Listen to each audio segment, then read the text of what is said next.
नमस्ते। तो आज तक मैंने आप सभी को ध्यान क्या है वह समझाया है, मुझे ध्यान में क्या क्या अनुभूतियाँ हुई वह भी शेयर की है। तो अब मैं आप सभी को भक्ति क्या है यह समझाऊंगी, और भक्ति क्या है यह हम नारद के भक्ति सूत्रों से समझेंगे। तो नारद के 84 भक्ति सूत्र है, तो मैं आप सभी को एक एक करके सभी भक्ति सूत्र क्या कहना चाहते हैं वह थोड़ा विस्तृत से समझाऊंगी। तो नारद के भक्ति सूत्र समझने से पहले हमें यह तो समझना ही होगा कि भक्ति क्या है। तो भक्ति को तो कर्म से, ज्ञान से और योग से भी श्रेष्ठ कहा गया है। ईश्वर के प्रति शुद्ध प्रेम यही भक्ति है। भक्ति यानी आत्मा से परमात्मा तक की यात्रा, यानी नदी जब तक सागर में समाहित नहीं हो जाती तब तक उसे तृप्ति नहीं होती, तब तक वह दौड़ती ही रहती है, दौड़ती ही रहती है। पहाड़ों पे जाती है, नीचे जाती है, रण प्रदेश में जाती है, लेकिन उसे सागर से मिलना है, किसी भी रास्ते से उसे सागर में समाहित होना है। और जब नदी सागर में समाहित हो जाती है तब वह संतुष्ट हो जाती है, तृप्त हो जाती है। तब उसे अपने भीतर एक समाधान मिल जाता है कि मुझे सब कुछ मिल गया। वैसे ही बीज जब तक वृक्ष नहीं बन जाता तब तक उसे तृप्ति नहीं होती। जब बीज वृक्ष बन जाता है, उस पे फल आ जाते हैं, तब वह संतुष्ट हो जाता है, तृप्त हो जाता है। वैसे ही आत्मा जब तक परमात्मा में समाहित नहीं होती तब तक वह तृप्त नहीं होती, तब तक वह संतुष्ट नहीं होती। जब आत्मा परमात्मा में समाहित हो जाती है तब वह संतुष्ट हो जाती है, तृप्त हो जाती है। तब उसे ऐसा लगता है कि मुझे सब कुछ मिल गया। यानी जब तक हम उस परम चैतन्य के साथ, उस परम चेतना के साथ एक रस नहीं होते तब तक हमें तृप्ति नहीं मिलती। लेकिन हम उस परम चेतना के साथ, परमात्मा के साथ एक रस कैसे होंगे? हमने देखा है परमात्मा को, परमात्मा तो निराकार है, निरंजन है, तो हम उस तक पहुँचेंगे कैसे? हम परमात्मा तक नहीं पहुँच सकते, लेकिन हम सद्गुरु तक तो पहुँच सकते हैं। याद रखें, सद्गुरु के भीतर जो परम चेतना बह रही है, सद्गुरु के भीतर जो विश्व चेतना बह रही है, वही परमात्मा है। सद्गुरु साकार स्वरूप में निराकार है। सद्गुरु के माध्यम से जो बोल रहा है वह खुद परमात्मा ही है। भले ही आपको वह आकार दिखे, आपको वह साकार दिखे, लेकिन याद रखें उसके भीतर निराकार परमात्मा ही बह रहा है। और जब हम सद्गुरु को अपना तन मन धन सब कुछ समर्पण कर देते हैं, और जब हम सद्गुरु को ही परमात्मा मान लेते हैं, तब वह परमात्मा, वह परम चैतन्य हमारे भीतर ऑटोमेटिक ही प्रवाहित होने लग जाता है। और तब जाकर के हमें पता चलता है कि परमात्मा कहीं बाहर नहीं है, परमात्मा मेरे भीतर ही है। और तब हमें परमात्मा का अनुभव अपने ही भीतर से होने लगता है। तो चलिए अब हम बात करते हैं नारद के पहले भक्ति सूत्र की। तो नारद ने अपने पहले भक्ति सूत्र में कहा है, अब हम भक्ति की व्याख्या करेंगे। तो भक्ति के तो कई सारे स्टेप होते हैं। जब मनुष्य के भीतर भक्ति का प्रागट्य होता है तो पहले तो उसे सद्गुरु की वाणी सुनना, संतों की वाणी सुनना, महापुरुषों की वाणी सुनना अच्छा लगता है। उसे संतों के पास आनंद आने लगता है। और फिर जब वह एक स्टेप आगे जाता है तो उसे बाह्य जगत में अच्छा नहीं लगता, उसे अपने भीतर अच्छा लगता है। यानी जिस शांति की खोज में, जिस आनंद की खोज में वह बाहर भटकता रहता था, वह बाहर खोजता रहता था, वह आनंद और शांति उसे अपने ही भीतर से मिल जाता है। और जब उसे अपने ही भीतर से आनंद और शांति मिल जाती है तो वह भीतर से तृप्त, संतुष्ट हो जाता है। और फिर उसे पता चल जाता है कि मैं यह शरीर नहीं हूँ, मैं यह देह नहीं हूँ, मैं तो आत्मा हूँ। ऐसा उसे साक्षात्कार हो जाता है। और फिर वह समझता है कि मैं आत्मा हूँ और वह यानी सद्गुरु परमात्मा है।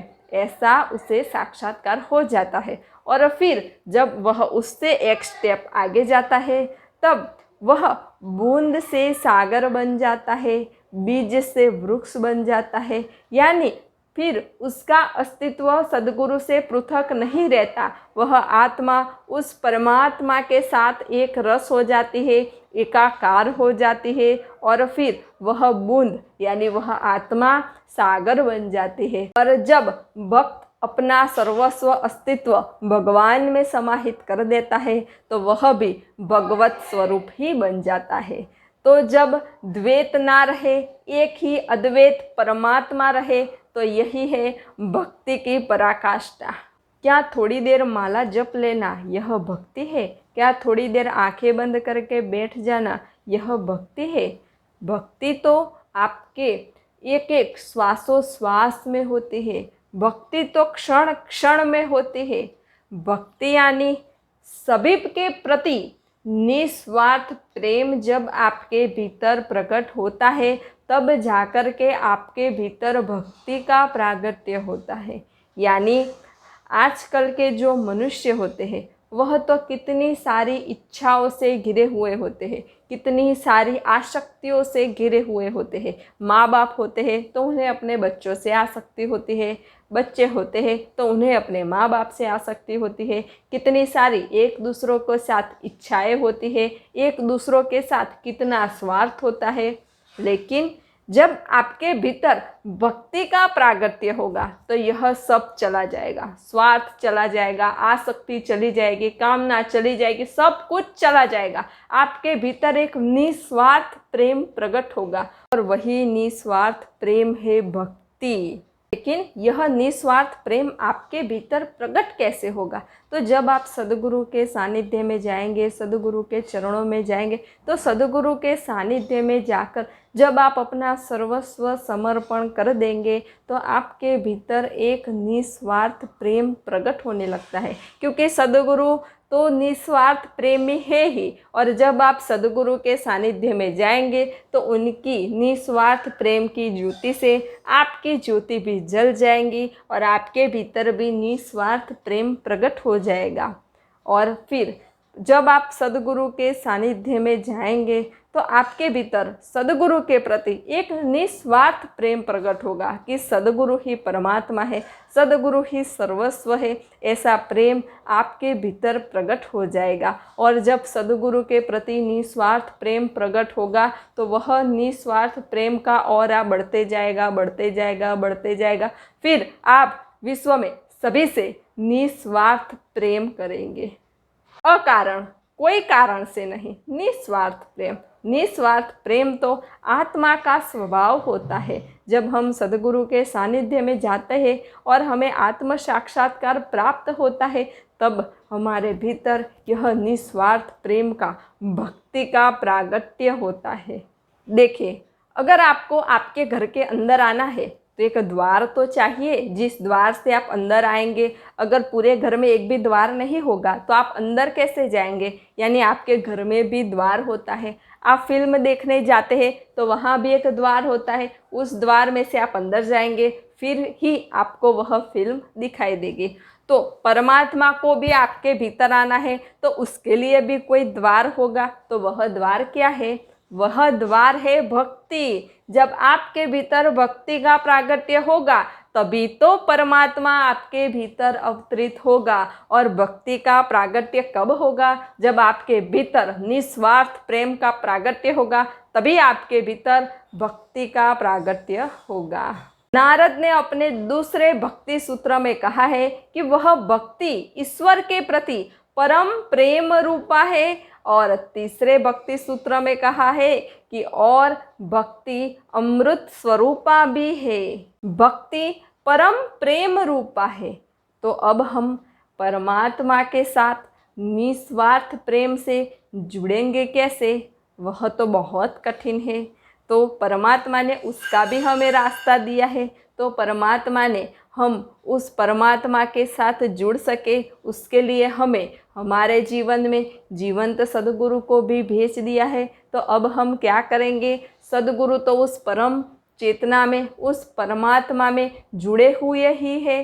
सद्गुरु तो परम प्रेम रूपा ही है। तो अब हम सद्गुरु के साथ निस्वार्थ प्रेम से जुड़ जाएंगे, सद्गुरु के साथ निस्वार्थ प्रेम से एक डोर बांध लेंगे, तो हमारे भीतर भी वह भक्ति प्रेम स्वरूप प्रकट होगी और हम भी उस परमात्मा के साथ एकाकार हो जाएंगे। तो यह परम प्रेम क्या है?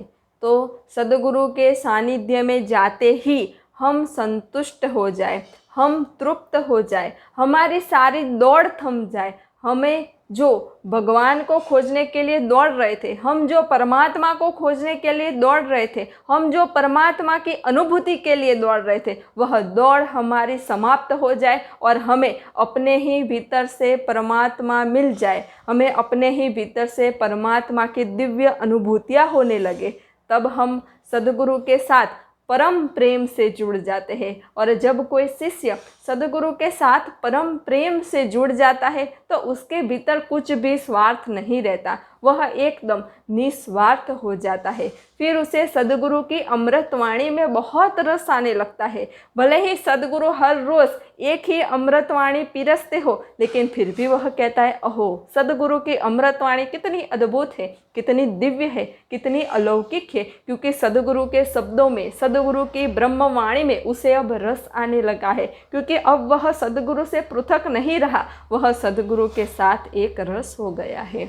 तो उसे ही हम कहते हैं परम प्रेम। तो जब हम सद्गुरु के साथ परम प्रेम से जुड़ जाते हैं तो सद्गुरु चाहे शरीर से कोई भी क्रिया करे तो हमें सद्गुरु के दोष नहीं दिखते, हमें सद्गुरु के गुण और गुण ही दिखते हैं। हम यही कहते हैं कि सद्गुरु ही परमात्मा है, सद्गुरु ही भगवान है। और मुझे जो भी अनुभूतियाँ हुई, मुझे जो भी साक्षात्कार हुआ, मुझे जो अपने भीतर परमात्मा मिला, वह सद्गुरु की ही परम कृपा है। और हम सद्गुरु के दिन ब दिन गुणगान गाने लगते हैं। यही है परम प्रेम। इसी गुणगान गाने से हमारे भीतर वह परमात्मा की दिव्य चेतना प्रवाहित होने लग जाती है।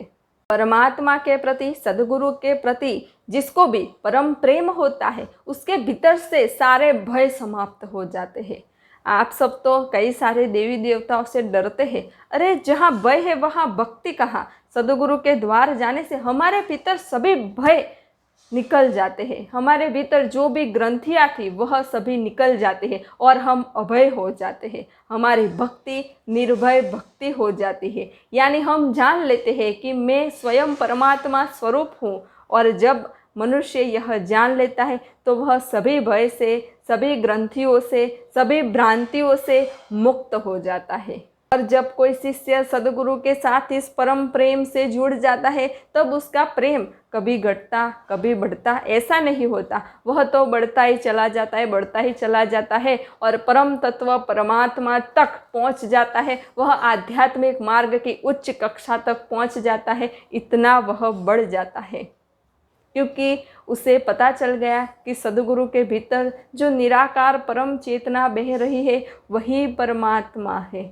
और वह जब सद्गुरु के चरणों में शीश झुकाता है तो वह किसी शरीर को शीश नहीं झुकाता, वह सद्गुरु के भीतर विराजमान उस परम चैतन्य को, उस परमात्मा को शीश झुकाता है। और जब कोई शिष्य इस भाव से सद्गुरु के चरणों में शीश झुकाता है तब वह पार हो ही जाता है, उसे परमात्मा का अनुभव हो ही जाता है।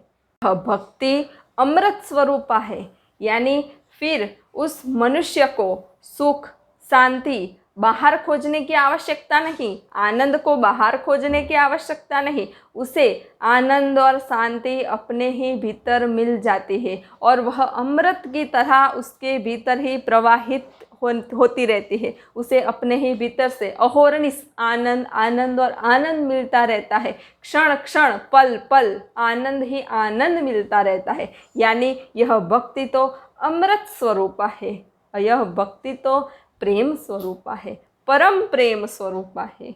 तो यह थे नारद के 3 भक्ति सूत्र जो आज मैंने आप सभी को समझाए। तो मैं भी जब सद्गुरु के सानिध्य में गई और मुझे आत्म साक्षात्कार हुआ, मुझे पता चला कि मैं आत्मस्वरूप हूँ। और जब मुझे अपने स्वरूप का साक्षात्कार हुआ, फिर मुझे सद्गुरु के दिव्य स्वरूप के दर्शन भी हुए कि सद्गुरु के भीतर जो परम चेतना बह रही है वही परमात्मा है। और फिर मेरे भीतर एक निस्वार्थ प्रेम का प्रागट्य हुआ और मेरे भीतर ऐसा हुआ कि मुझे जो मिला वो आप सभी को मिले। मेरे भीतर बांटने की भावना का प्रागट्य हुआ, यानी मेरे भीतर हुआ कि मुझे जो अनुभव हुआ, मुझे जो अनुभूतियाँ हुई वह आप सभी को भी हो, वह आप सभी को भी मिले। मुझे अपने भीतर से जो शांति और आनंद मिला वह आप सभी को मिले। यानी जब हमारे जीवन में जीवंत सद्गुरु का आगमन होता है तब हमारे भीतर वह अलौकिक भक्ति का प्रागट्य होता है। तो अगले वीडियो में मैं आप सभी को नारद के अगले भक्ति सूत्रों के बारे में समझाऊंगी। नमस्ते। सब घटवासी परमात्मा को प्रणाम।